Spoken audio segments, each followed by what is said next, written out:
Hi and welcome to another Takeaway Challenge. Now what we're going to do today is we're going to use something called Google Forms. Google Forms will let us collect information and gather it together so we can display it. We can display it in charts, in pie charts, in graphs, in all kinds of different ways. But I was thinking about something interesting and fun that we could do with people that don't live in our house, so we could collect information from lots of people online. And I thought about a paper aeroplane competition. Who can fly a paper aeroplane the furthest? And they can send their information in Google Forms. So if you keep watching, we'll have some suggestions for the paper aeroplane competition, and we'll also have some suggestions of how you can collect information in Google Forms. This is my paper aeroplane design, and I do have to tell you it's not very good. Now if you look in the description below, you will see some links to some awesome paper aeroplane designs on YouTube, or you might know some better ones yourself. So while this is playing, something that you might want to think about are some of the rules that you might want to have for your own competition. So for example, do people have to use paper or can they use card? And how big does the paper or card have to be? Does it have to be A4 or can people use any size? Are people allowed to use other materials? So could people add paper clips or blue tack or sellotape to their paper aeroplane design? You might also want to make a rule about whether this takes place inside or outside, and I'm sure that you can think of other rules that you could use for this competition. Now let's just speed this last bit up.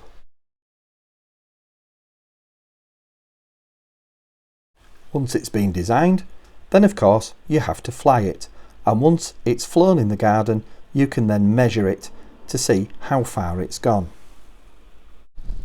You can collect information easily from everybody in your house, but let's see how we can use Google Forms to collect information from other people too. So this is how you can collect information from people that have made their paper aeroplanes and flown them. This is Google Forms, and I'm showing you Google Forms using a PC, but you can use Google Forms on a Chromebook, on a Mac, on the website, or if you've got a tablet, you can actually use it on the browser on the tablet by using Google Chrome or by using Safari on an iPad or an Android tablet or even a phone. So I've gone to forms.google.com and it's brought me out to this page. Now I've got to be signed into a Google account to do this, so you can use this with the gmail.com account, or if you've got one from school you can use that as well. So I'm going to make a new form and just tap this blank button here, this plus, and it comes through and it looks like this.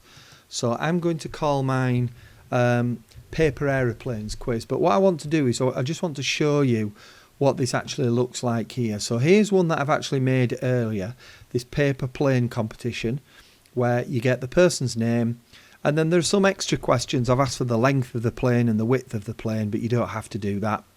Did you use any other material? And then the big question is, how far did your plane fly? Now you can use Google Forms for collecting all sorts of information, but this is just one example. Okay, so it's going to look like that. And then you send that out to people and they can answer it on a phone or any device at all. And then you collect the answers in. So you can see I've got some responses here where I've got some names and I've got some answers. So I'll go into some more detail about that. So let's go back to the form. First thing I'm going to do is give it a title. Plane competition. And then I'm just going to click up here and it will put the name up there as well. So here you can put some information. Now what I've done is I've made up some rules for my paper plane competition and I put them here. So on my other one that I've already done, you'll see that I've put here are the rules. All planes must be made out of plain paper, not card. You should fly your plane outdoors. Plane should be launched straight into the wind. So it's completely up to you, the rules, if you have any rules or not. But those that are some rules I've done to try to make it a fair test. So under here I'm going to add my first question. So if I click here, I get this multiple choice. But what's really clever is if I put what is your name, it knows that's not a multiple choice question and it changes it on its own to short answer. So you can click this drop down and change to all sorts of different kinds of questions. So what is your name? Now it's really important here, I'm going to put required so they can't miss that out. So there we go, that's my first question. So I can click this plus to add my next question. Let's just think, what if I put what is the width of your plane? And again, these are questions you might decide not to use. You can use different ones. Short answer works for that, so I'll leave that as a short answer. I'm just going to get rid of this response validation here and move that out of the way. What I want to do, just like my other one, is in brackets I'm just going to put use cm. So we want people to put, if their plane is 22 centimeters long, just to put 22, because if they put 22 cm, then the graph will see that differently from somebody else that puts 22. So we just want to leave that out, so we're just reminding them to put cm there. Now this is important, I'm going to put required so they can't miss that out. Did I do that on that first one? Yes, I did. So and then I'm just going to put one more question in mine. So again, I'm going to go to the plus. I'm going to put, how far did your plane fly? Now you can put lots more questions if you want, but these will just be ones to get you started. And again, I'm going to go to short answer, and I'm going to make sure that that question is required.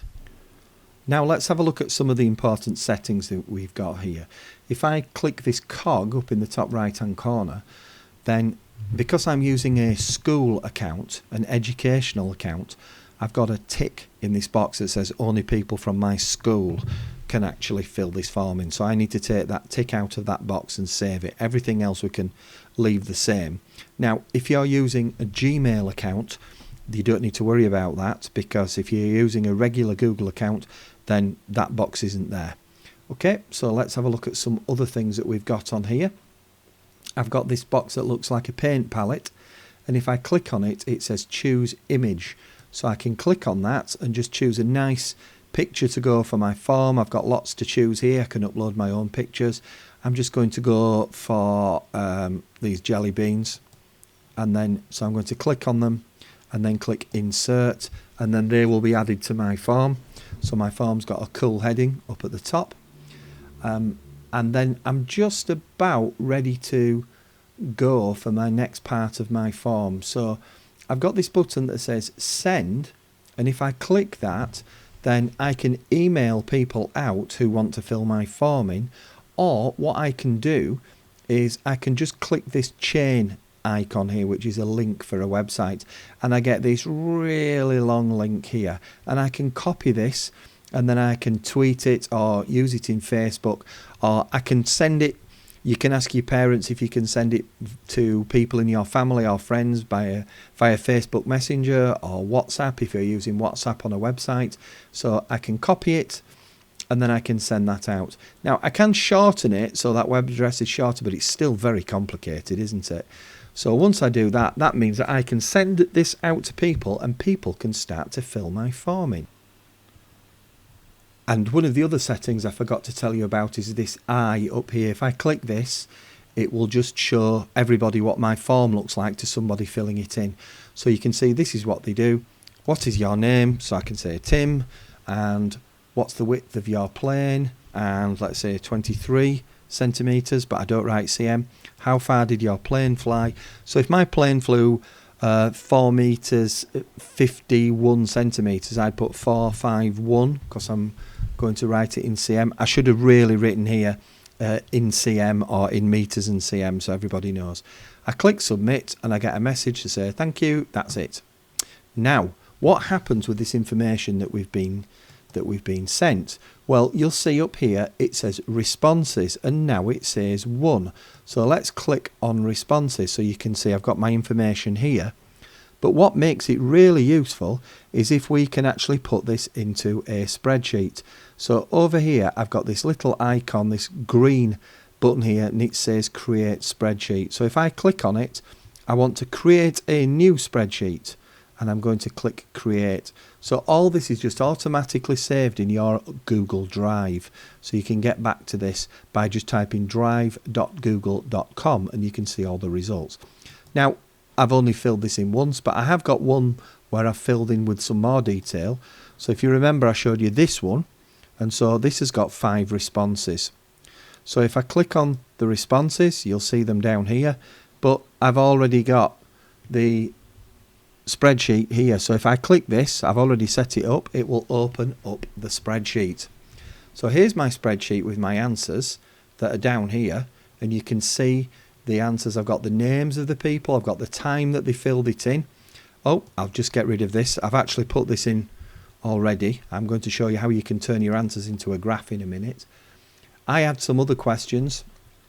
So I've got the length of the plane, and I've got the width. Did you use any other materials? No, no. Paperclip, blue tack, no. And then how far did your plane fly? So what I want to do is I want to make a graph of the people, which their names are here, and the distances, and they are there. So normally what I would do is just highlight this, highlight that, and press a button to turn it into a graph. But what I've managed to do with mine is I've got my names over here, and I've got my values of how far the planes went over there. So on a PC, what I would do is I hold down the control button in the bottom left hand corner and click there. So it's the same on a Chromebook actually, and it's the same on a Mac. So if I hold down the control button and then I highlight the names and then highlight over here, then what I can do is I can come up here and there is a button that says insert chart. So I can click on that and then it will bring my chart down here. Now if you can't see the insert chart button, you can always go over here and click insert and then go to chart and then bring it in that way. So you'll see what I've got now is I've got my graph. So I can see the graph of whose plane flew, how far it flew, and so I can share that back with everybody so they can see who won the competition. Well, thank you very much for watching. I hope that you enjoyed having your own competition or collecting information if you didn't do a paper aeroplane competition. I hope you enjoyed using Google Forms to collect that information. Now, we'll see you next time, but in the meantime, don't forget our social media details are following, so send us a message and let us know how you got on today. Click here for more Takeaway Challenge Shirky Flats mystery videos. Click here for other videos in our Takeaway Challenge series. And click here to subscribe to our channel for access to all our content.